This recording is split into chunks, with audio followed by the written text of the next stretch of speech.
Enfermedad cerebrovascular. Es un tema muy importante. Debemos saber la clínica general de cada uno de los territorios vasculares. Ictus isquémicos, etiologías más frecuentes, infartos lacunares y tratamiento, sobre todo cuando está indicada la anticoagulación. Ictus hemorrágico, conocer etiología clínica, diagnóstico, complicaciones y tratamiento de la HCA. El ictus ocupa el tercer lugar en mortalidad en el mundo occidental. En España ocupa la primera causa de mortalidad femenina y la segunda causa masculina.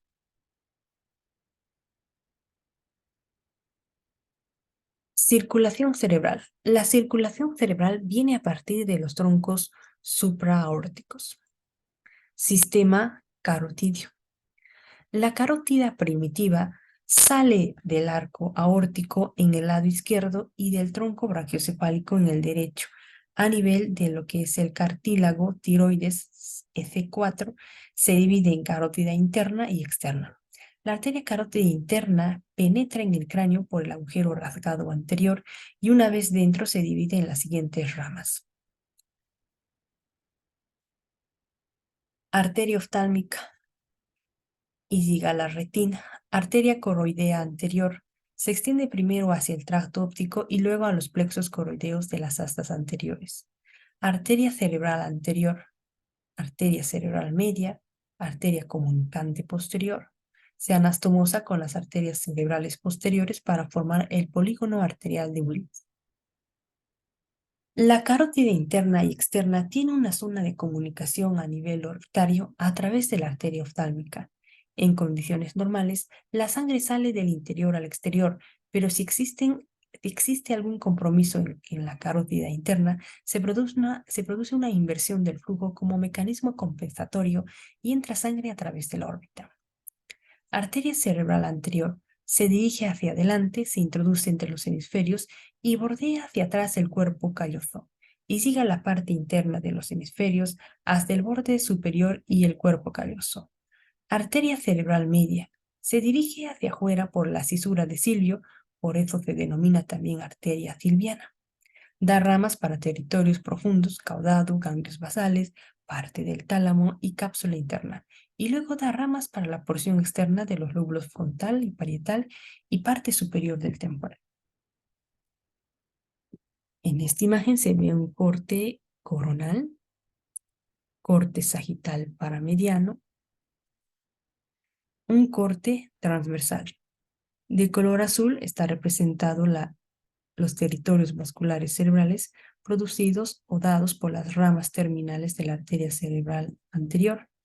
De color rosa baja, ramas terminales de la arteria cerebral media. De color amarillo oscuro, ramas terminales de la arteria cerebral posterior. De color rojo, ramas penetrantes de la arteria cerebral media. De color café, ramas penetrantes de la arteria cerebral posterior y la arteria comunicante posterior. De color verde, la arteria coroidal anterior. Y de color, vamos a ir bajando, de color amarillo bajito, ramas penetrantes de la arteria cerebral anterior. Sistema vertebral.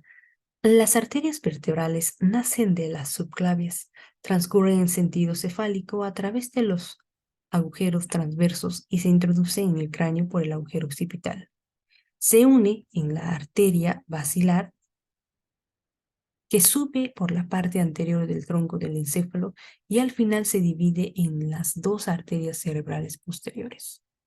De las arterias vertebrales salen dos pequeñas arterias mediales que confluyen para formar la arteria espinal anterior. Lateralmente, en cada arteria vertebral se origina una PICA, arteria cerebelosa posterior inferior, una ramita que irriga la porción lateral del bulbo y la parte inferior del cerebelo. Su oclusión produce el síndrome vulvar lateral o síndrome de Weinberger. De la basilar salen distintas ramas para irrigar el tronco del encéfalo y cerebelo.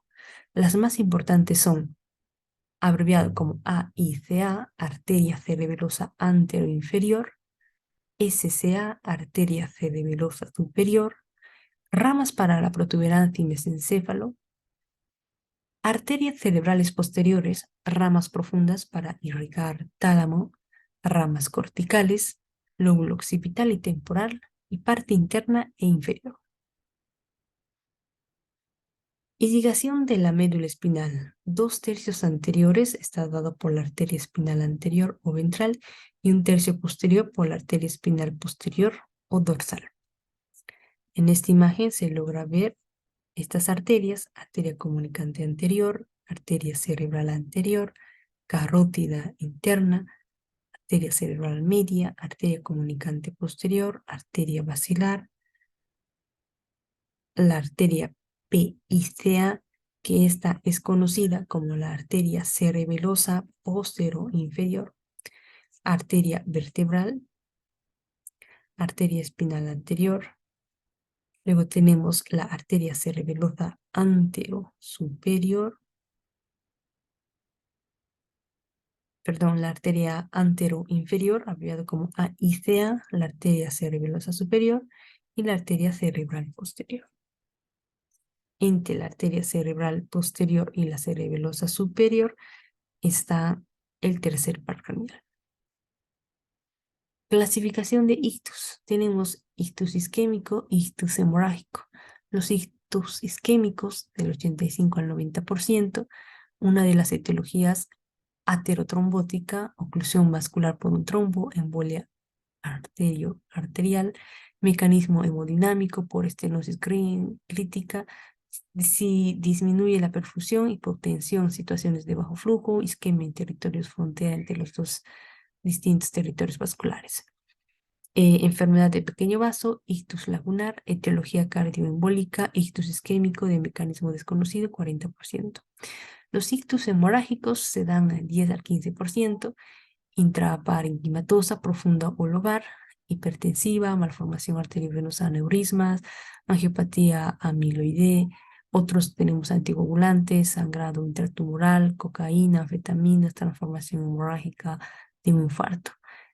Subaracnoidea, subdural habitualmente traumática obitural.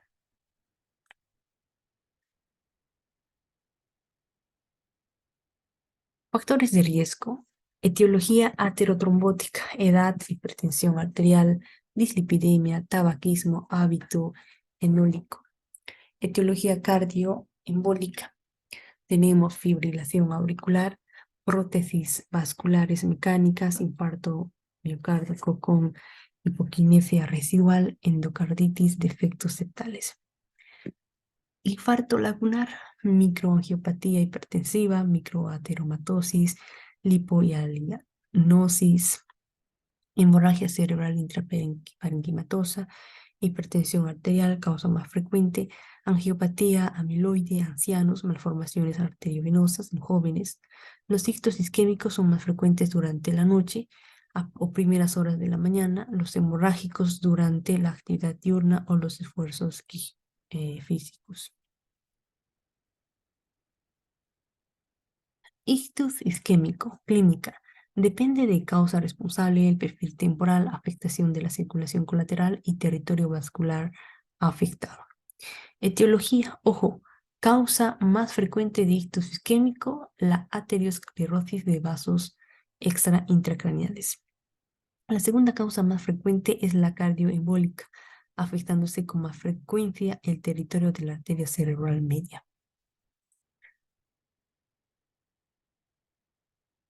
Trombosis, origen, aterosclerosis de arterias extra e intracraneales. Embolia, origen, corazón, 1, FA no reumática, otras estenosis mitral. Mecanismo desconocido, origen de desconocido, el 40%. Flujo sanguíneo, crisis de Adam-Stock, shock, ¿no? La trombosis, la localización más frecuente es la carótida interna. 1, la bifurcación en su origen, y 2, el sifón carotídeo. La embolia y el origen de mecanismo desconocido, tenemos localización más frecuente, arteria cerebral media, 80%. El flujo sanguíneo, como localización más frecuente, son las limitantes entre la arteria cerebral media y la posterior. En esta imagen se logra ver el infarto cerebral en el territorio de la arteria cerebral media izquierda. Perfil temporal. Ataque isquémico transitorio, abreviado como AIT. Episodio breve de disfunción neurológica con síntomas que duran menos de 24 horas, típicamente menor de 1 hora, y sin evidencia de infarto en las técnicas de neuroimagen. Ictus, antes llamado ictus completo o establecido, si los síntomas neurológicos duran mayor a 24 horas o hay evidencia de infarto en las técnicas de neuroimagen, aunque dure menor a 24 horas. Un ictus se considera reversible si en un plazo de 3 semanas no se evidencia secuelas o estas son mínimas. Tipos. Ictus isquémico aterotrombótico.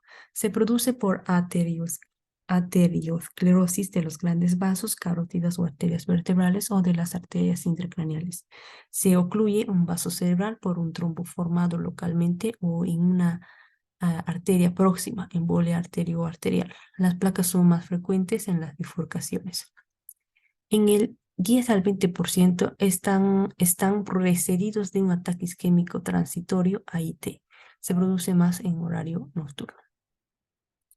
Suelen presentarse con signos intermitentes, fluctuantes, que empeoran a lo largo de minutos u horas, a diferencia de los ictus emboligénicos, en los que el déficit es máximo en su inicio. Lugar de afectación más frecuente, origen de la arteria carótida interna. Los pacientes con estenosis de alto grado con repercusión hemodinámica de la arteria carótida interna, estenosis mayor del 70% del diámetro, tienen un alto riesgo de padecer ictus embólicos arterioarteriales. Síntomas según la arteria afectada. Amaurosis fugaz, tipo especial de AIT, ataque isquémico transitorio, por embolización desde la placa de ateroma del origen de la arteria carótida interna hasta la arteria oftálmica rama de esta. Consiste en pérdida de la visión de escasa duración, generalmente minutos, no dolorosa en ojo. La amaurosis fugaz ocurre aproximadamente en el 25% de los casos de enfermedad sintomática de la arteria carótida interna.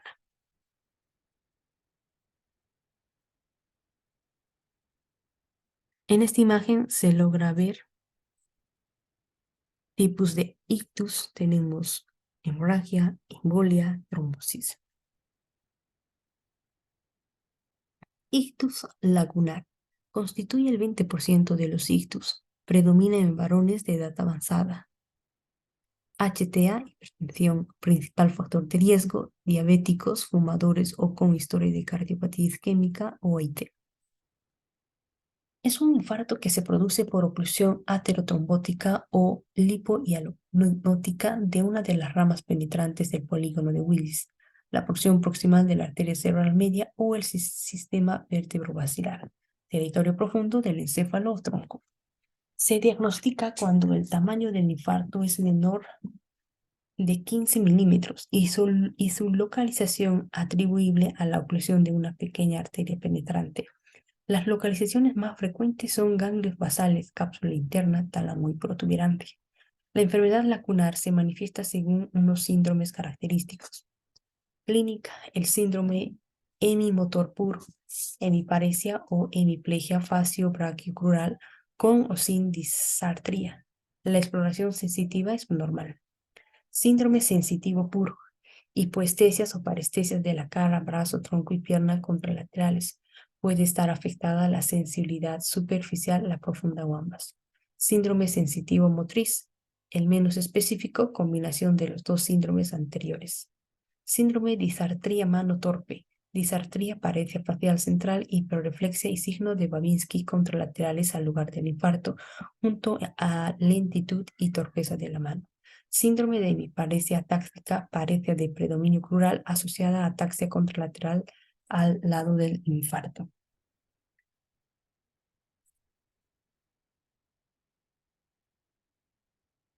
Diagnóstico. Por clínica y exploración, 80% se confirma con tomografía y resonancia magnética, más sensible. Ojo, la lesión es profunda, por lo que no se afecta a la corteza y no disfunción cortical, es decir, nunca tendrá una afasia, hemianopsia, anosognia, extinción. Tratamiento. Control de la tensión arterial y el tratamiento de cualquier otro ictus. En esta imagen, figura 5, vemos infartos lagunares. Brazo anterior, rodilla, cápsula interna, disartría, mano torpe. Puente, hemiparesia táxica, entrelazados también. Brazo posterior de la cápsula interna, síndrome motor puro, hemiparesia, es el más frecuente. Y síndrome sensitivo motor, hemiparesia, hemihipoestesia. Núcleo ventral posterolateral del tálamo, síndrome sensitivo puro, hemihipoestesia. Ictus cardioembólico. Las causas más frecuentes de ictus cardioembólico son fibrilación auricular, no reumática, causa más frecuente, y no valvular, cardiopatía isquémica aguda crónica, prótesis valvulares, cardiopatía reumática. El déficit neurológico es máximo a su inicio. La arteria más frecuente afectada es la cerebral media. Muchos de los ictus isquémicos embólicos sufren una transformación hemorrágica entre las 12 y 36 horas de la embolización. Causas raras de infarto cerebral. Disección arterial. Suele haber antecedentes traumáticos. Cursar con dolor. Si se diseca la arteria carótida, puede haber un síndrome de Horny ipsilateral. El simpático sube por la carótida. Displasia fibromuscular. En mujeres, aspecto adosariado de las arterias en la arteriografía. Arteritis de la temporal de células gigantes u otras vasculitis. Enfermedad de Moya-Moya. Imagen de volutas de humo en la arteriografía. Aparece típicamente en japoneses. Estados de hipercoagulabilidad, trombocitos, cáncer sistémico, lupus, síndrome antifosfolípido. Anticonceptivos orales, migrañas, vasoconstrictores nasales son factores de riesgos menores de ictus. Trombosis de senos venosos cerebrales. Infartos corticales en territorios anómalos no respetan los territorios arteriales. Suele tener un desencadenante deshidratación, estado de hipercoagulabilidad. Suele asociarse aumento de la presión intracraneal. Su tratamiento es anticoagulación, 3 a 6 meses. No hay ningún estudio que diga cuál es la duración mejor. Territorio vascular afectado. Este apartado únicamente servirá de repaso debido a que si se sabe bien la tecnología y lo dicho hasta ahora, la clínica se deduce fácilmente. De todas formas, no está de más ya que es un tema bastante preguntado en el MIR. Diagnóstico de ictus. El tiempo es esencial en el diagnóstico y tratamiento del ictus isquémico. Se debe diagnosticar por un lado que el paciente ha sufrido una isquemia aguda del sistema nervioso central y por otro se debe intentar hallar la causa para poder administrar el tratamiento correspondiente. Así se realizan estudios de neuroimagen que muestran el infarto cerebral, estudios vasculares, estudios cardiológicos para descartar enfermedad cardioembólica y análisis para valorar otras causas raras de ictus. La resonancia magnética es más sensible que la TAC para la mayoría de las lesiones cerebrales, con 3 excepciones: lesiones hemorrágicas agudas, depósito de calcio y lesiones óseas. La TAC se debe realizar siempre de urgencia para descartar tumor o hemorragia. El ictus isquémico puede no verse hasta pasadas 24 a 48 horas. La hemorragia se ve de modo inmediato, aunque a veces se puede ver signos precoces: borramiento de surcos y de la diferenciación entre sustancia blanca y gris por edematización cerebral, hiperdensidad de la arteria cerebral media. La tomografía es muy mala para ver los infartos de la fosa posterior por los numerosos artefactos óseos y los infartos corticales superficiales. En esta tabla observamos los territorios vasculares según cada arteria. La carótida interna, arteria carótida interna, estructuras implicadas, bifurcación y origen de la ACI, pared posterior, y ateromatosis. Disección de la arteria carótida interna en la parte alta. Síntomas: asintomática, sin circulación colateral, clínica similar a la ACM, arteria carótida media, arteria cerebral media, perdón. Hemiplegia con hemianestesia contralateral más soplo del cuello, puede procederse de AIT. Amaurosis fugaz homolateral, ceguera monocular transitoria. Disección de la arteria carótida interna, parte alta. Los síntomas son amaurosis fugaz más síndrome de Horner y más dolor cervical. La arteria cerebral anterior, abreviada como ACA, es raro. Estructuras implicadas: corteza sensitivo-motora, pierna, lóbulo prefrontal por embolia. Los síntomas: hemiparesia más hipoestesia de predominio crural, contralaterales. 2. Abulia más reflejos arcaicos, más apraxia de la marcha, más incontinencia urinaria. La arteria cerebral media, ACM, es la más frecuente. Hay estructuras implicadas: lóbulo frontal, lóbulo parietal y lóbulo temporal. Los síntomas: tenemos división superior, hemiplegia contralateral de predominio facio-braquial, afasia de Broca, desviación de la mirada hacia la lesión.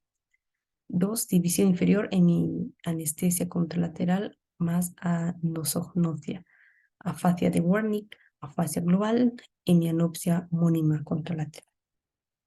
Arteria cerebral posterior, lóbulo occipital, hipocampo y temporal inferior, cuerpo calloso en la parte posterior y tálamo.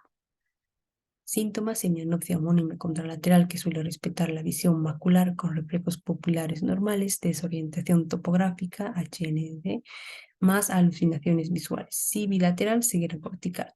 2. Trastornos transitorios de la memoria. 3. Alexia sin agrafía, HD. 4. Síndrome de Dejerine-Roussy. Sistema vertebrovascular, tercio posterior de los hemisferios, parte del tálamo, tronco cerebral y cerebelo. Síntomas: síndromes cruzados, alteración de las vías largas contralaterales, hemiparesia, hipoestesia, más signos ipsilaterales cerebelosos o de pares craneales.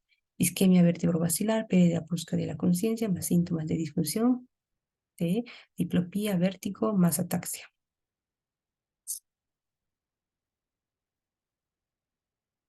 Resonancia magnética. Se ve el infarto desde el inicio. Con las nuevas técnicas de difusión, brilla el tejido lesionado, y perfusión, se ve el tejido con disminución de la perfusión. Se puede valorar el tejido que se puede salvar haciendo una fibrinolisis en las primeras 3 horas del ictus. Es el denominado mismatch. Al inicio puede haber un tejido que todavía no se haya lesionado, pero que esté en riesgo por baja perfusión. También identifica las hemorragias. Se puede apreciar los vasos mediante la arteriografía por resonancia magnética, técnica especialmente útil para apreciar la estenosis o el origen de la arteria carótida interna. Arteriografía. Riesgo 0,5 al 3%. Ictus, reacción alérgica al contraste o insuficiencia renal. Se realiza para valorar estenosis carotidias de cirugía o realizar tratamiento endovascular de las estenosis y para el estudio de hemorragias cerebrales buscando aneurismas o malformaciones vasculares. Ecodoppler carotidio y transcranial. Muy útil para detectar estenosis de las arterias, vasoespasmo y flujos colaterales. El ecocardiografía Holter de 24 horas para valorar si existe algunas patologías cardioembólicas. En esta imagen, figura 6, se ve una tomografía craneal sin contraste, infarto isquémico hiperagudo, parietal izquierdo, borramiento de los surcos y pérdida de la diferenciación de sustancia gris, sustancia blanca, flechas por edema citotóxico. Tenemos aquí mostrando en esta imagen, como abreviado como AS, a la arteria subclavia, TAVC, mencionando el tronco arterial brachiocefálico, la ACC, la arteria carotidia común, la AB, arteria vertebral, AC, arteria carótida externa, ACM, arteria cerebral media y AB, arteria basilar.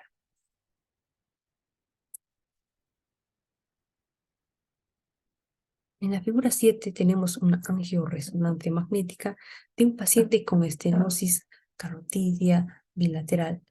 En el lado derecho existe una estenosis de la arteria carótida interna, ACI, inmediatamente distal al bulbo carotidio. En el lado izquierdo existe una estenosis en la arteria carótida interna que impide progresar el contraste a partir del bulbo carotidio. Comparar con el lado contralateral.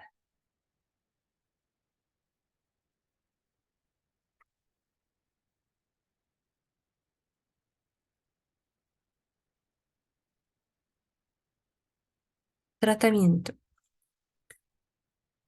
Tratamiento de la fase aguda del ictus. El tiempo es esencial en la fase aguda del ictus isquémico. Las medidas terapéuticas orientadas a la repermeabilización del vaso fluido, trombólisis y a incrementar la resistencia del cerebro frente a la isquemia neuroprotección solo serán eficaces si se aplica durante las primeras 3 horas desde el inicio de los síntomas. Principios generales. No bajar la tensión, mantenerla elevada, salvo tensión arterial sistólica mayor a 220 o tensión arterial diastólica mayor a 120. Evitar la fiebre, evitar sueros hiposmolares, aumentan edema cerebral. Control de la hiperglucemia, medidas antiedema en infartos grandes con signos de edema y desplazamiento de estructuras intracraneales. El control intensivo de tensión arterial, temperatura y glucemias en las primeras horas es lo que ha demostrado mayor beneficio en el tratamiento de ictus, disminuye la mortalidad y las secuelas. No hay indicación de tratamiento preventivo de las crisis epilépticas. Si aparece, fenitoína intravenosa.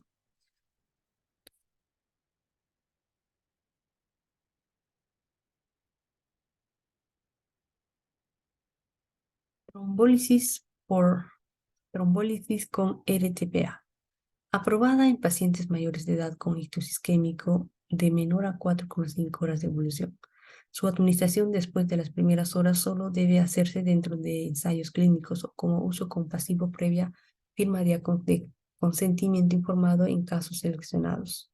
Contraindicación de trombólisis con RTPA en el ictus isquémico. En esta imagen, en la tabla número 4, se muestran las contraindicaciones de la fibrinolisis en el ictus isquémico. Contraindicaciones absolutas, antecedentes, hemorragia intracraneal, cirugía intracraneal o intraespinal reciente, trauma cráneoencefálico o infarto cerebral en los 3 meses previos, función arterial en lugar no compresible en los 7 días previos, sangrado interno activo, sospecha de hemorragia subaracnoidea, neoplasia, aneurisma o malformaciones arteriovenosa cerebral, infarto extenso, hipodensidad en tomografía de mayor a 1/3 de un hemisferio cerebral.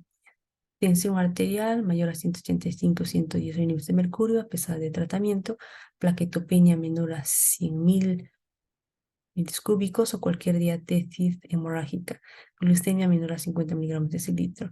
Pacientes anticoagulados con tiempos de coagulación elevados, heparina en las 48 horas previas, más TTPA elevado, anticoagulantes orales, más INR mayor a 1,7. Contraindicaciones relativas, individualizar. Antecedentes de infarto agudo de miocardio en los 3 meses previos, hemorragia gastrointestinal o urinaria en los 21 días previos, cirugía mayor o trauma importante en los 14 días previos, síntomas menores o clara mejoría espontánea, embarazo, crisis comicial al inicio con déficit postcrítico, tiempo de evolución entre 3 y 4,5 horas y algunos de los siguientes. Edad mayor a 80 años, ictus muy grave, NIHC mayor a 25, toma de anticoagulantes orales independientemente del INR, diabetes más ictus previo.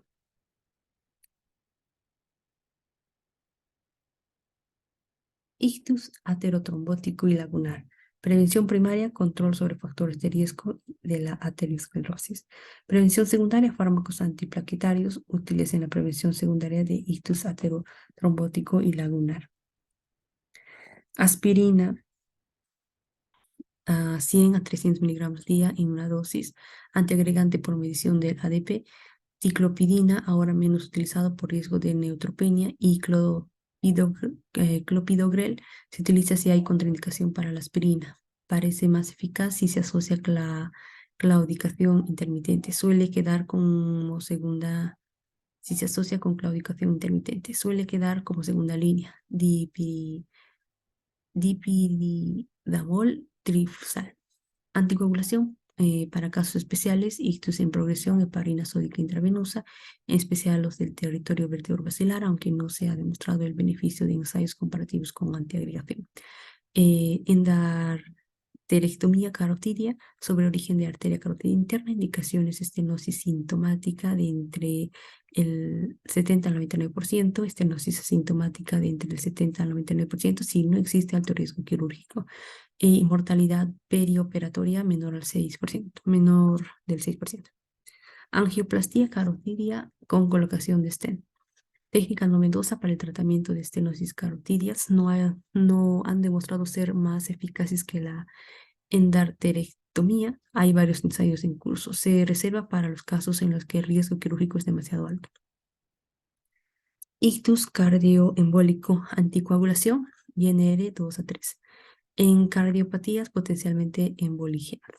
Profilaxis primaria en la fibrilación auricular no reumática, anticoagulación oral con dicumarínicos o warfarina. Se asocia a algunos de los siguientes factores: edad mayor 25, según Harrison, en otras fuentes mayor a 65 años. Hipertensión arterial, mala función ventricular izquierda, antecedentes de fenómenos embólicos y diabetes. Profilaxis secundaria, es decir, cuando ya han tenido el ictus. En todos los casos en los que la etiología sea cardioembólica, si no existe contraindicación.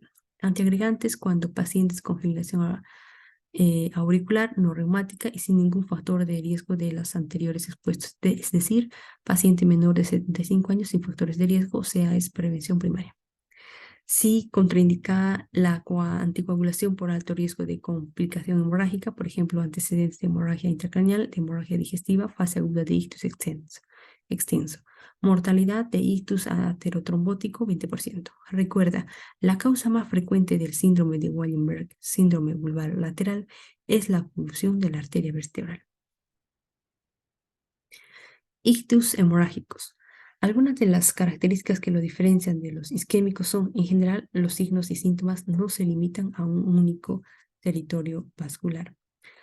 Suelen evolucionar en el transcurso de varios minutos, no instauración súbita. Se acompañan de cefaleas, náuseas y vómitos. Prueba diagnóstica de elección, la tomografía. Hemorragias intraparenquimatosas. La hemorragia intraparenquimatosa es el tipo más frecuente de hemorragia intracraneal no traumática. La causa más frecuente es la hipertensión, aunque en las hemorragias lobares son más frecuentes la rotura de pequeñas malformaciones, la angiopatía amiloide y los tumores. Hemorragia intracerebral hipertensiva, la más frecuente. Etiología: rotura de microaneurismas de Charcot-Bouchet localizados en las pequeñas arterias penetrantes, es decir, los vasos afectados con lipohidrosis segmentaria. Como consecuencia de la hipertensión arterial, son los mismos que en los ictus lacunares isquémicos. Clínica: cuadro clínico de comienzo brusco, casi siempre realizando actividad física, con cefalea y vómitos y deterioro progresivo y rápido, minutos del nivel de conciencia. Existirán además síntomas neurológicos en función de la localización. Los síntomas oculares son especialmente importantes para localizar la lesión. Pruebas complementarias: la tomografía detecta de modo inmediato todas las hemorragias de mayor a 1 centímetro. La sangre es hiperdensa, rodeada de zona hipodensa, edema. La resonancia magnética no es necesaria en la mayoría de los casos. Sirve de modo diferido para detectar lesiones subyacentes que hubieran sangrado, tumor, malformación arteriovenosa. Tratamiento preventivo de la hipertensión arterial en la fase aguda, mortalidad del 75%, control tensional, glucémico y térmico. La evacuación quirúrgica del hematoma solo está indicada en los hematomas cerebelosos con signos de compresión del tronco y en hematomas de tamaño medio en curso progresivo, localización accesible y paciente no comatoso. Si hay signos de hipertensión endocraneal, se utiliza medidas antiedema como el mannitol. No son útiles los corticoides en el edema asociado a la enfermedad cerebrovascular, tanto isquémica como hemorrágica. En la figura 8 se observa tomografía craneal sin contraste, hemorragia intraparenquimatosa de origen hipertensivo con localización putaminal, sí, la más frecuente. Malformación arteriovenosa. Se manifiesta con cefaleas y hemorragias, crisis epilépticas y hemorragias, generalmente intraparenquimatosas. Las hemorragias producen una cefalea menos explosiva que en la rotura de un aneurisma saccular y el peligro de una nueva rotura es cercano al 20%. Diagnóstico: resonancia magnética, mejor que la tomografía, y angiografía de elección. En esta tabla 4 se observa la localización y clínica de la hemorragia hipertensiva. Déficit neurológico: putamen es el más frecuente, hemiplegia más hemiparesia contralateral, incluyendo cara. En el tálamo, hemiplegia más hemiparesia contralateral, incluyendo tara y síndrome talámico. Puente, tetraplegia más tetraparesia, incluyendo cara. Cerebelo, vértigo, inestabilidad, ataxia ipsilateral, paresia facial ipsilateral y motor conservado. Signos oculares. En el putamen, desviación conjugada de la mirada al lado de la lesión y las normales. En el tálamo, desviación de los ojos inferior y medial mirando a la punta de la nariz y pupilas medias reactivas. Puente, desviación conjugada de la mirada al lado contrario, miosis puntiforme reactiva y postura de descerebración.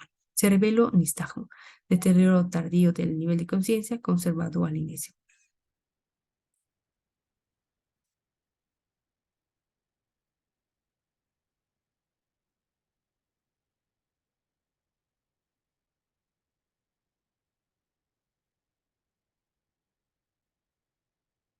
Tratamiento. En las MAVs sintomáticas accesibles está indicada la cirugía escisión precedida de embolización. Alternativas: embolización endovascular, radioterapia esterotáxica. Esterotáxica. En la figura 9 se ve una tomografía craneal con contraste. Se aprecia la presencia de múltiples estructuras vasculares serpiginosas y pequeños focos de sangrado en la región frontotemporal izquierda e ingurgitación de las venas corticales flechas en un paciente con malformación arteriovenosa encefálica. Otras anomalías vasculares. Los angiomas venosos se asocian frecuentemente a cavernomas, pero a diferencia de estos suelen ser asintomáticos y conllevan un riesgo muy bajo de sangrar. Los angiomas cavernosos situados cerca de la superficie se operan, lo cual elimina el riesgo de sangrado, 0,7 a 1,5% anual, con la preocupación de no tocar en la cirugía las posibles anomalías venosas asociadas. La radioterapia no es eficaz. Las telangiectasias capilares pueden sangrar, pero rara vez produce efecto de masa pante o síntomas de importancia. Las fístulas arteriovenosas durales son lesiones adquiridas generalmente idiopáticas, aunque también pueden ser secundarias a TB, que cursa con cefalea y acúfeno pulsátil. En casos de presión venosa muy elevada puede dar lugar a isquemia cortical o hemorragia. El tratamiento quirúrgico o endovascular suele ser curativo. Angiopatía amiloide, causa más frecuente de hemorragia intracerebral espontánea y no hipertensiva en el anciano y suele ser de localización lobar subcortical.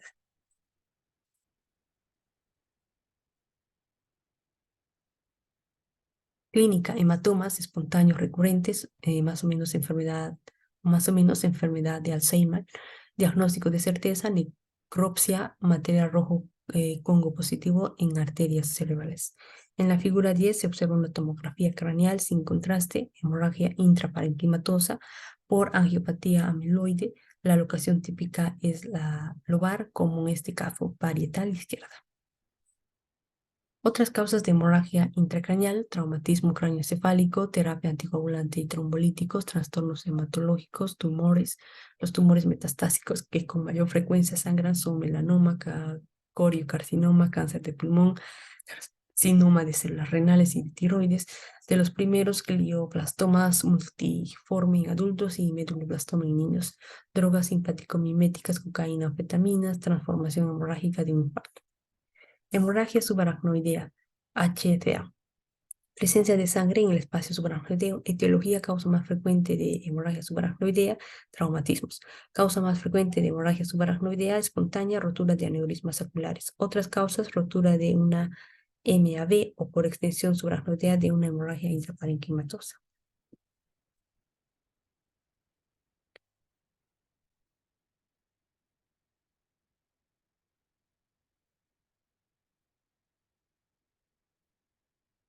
Aneurismas micóticos embolosépticos secundarios a endocarditis, generalmente en la arteria cerebral media. Aneurismas fusiformes a nivel de la arteria basilar, especialmente clínica por compresión, raramente se rompe. Patogenia. Existe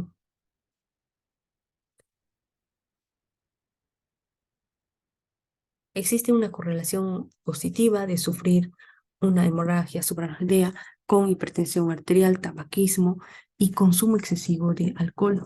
Incrementan el riesgo de padecer aneurismas cerebrales distosis renal, autosómica dominante, displasia fibromuscular y coartación de la aorta. En el 20% existen aneurismas múltiples. Localización de aneurismas. Bifurcación de grandes arterias del polígono de Willis por orden de frecuencia, unión de comunicante anterior con la arteria cerebral anterior, unión de comunicante posterior con arteria carótida interna. 3. Bifurcación de la arteria cerebral media. 4. Porción más distal de la arteria basilar, top de la basilar.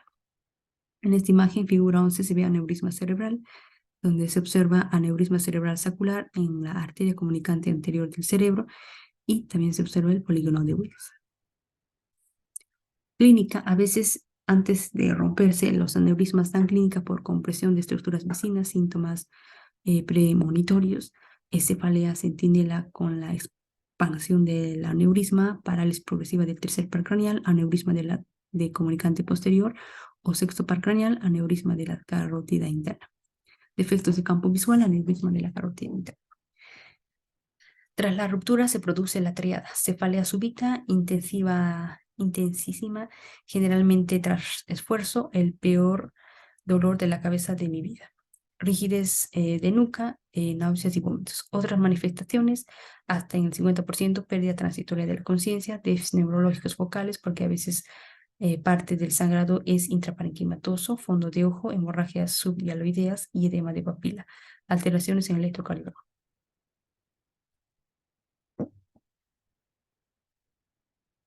En esta imagen, figura 12, se ve una tomografía sin contraste, hemorragia subaracnoidea masiva.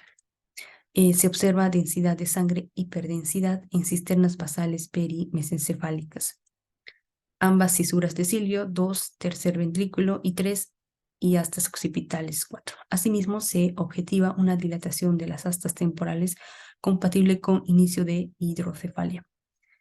El sangrado número 5. El sangrado concentrado en la zona intrahemisférica cercana a las astas frontales sugiere rotura de aneurisma de la arteria cerebral anterior.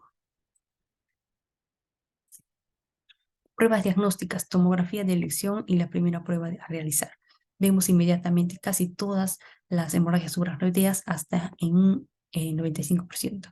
Si la sospecha clínica es alta y la tomografía es normal, debe hacerse una punción lumbar que demuestre la presencia de sangre en el líquido cefalorraquídeo.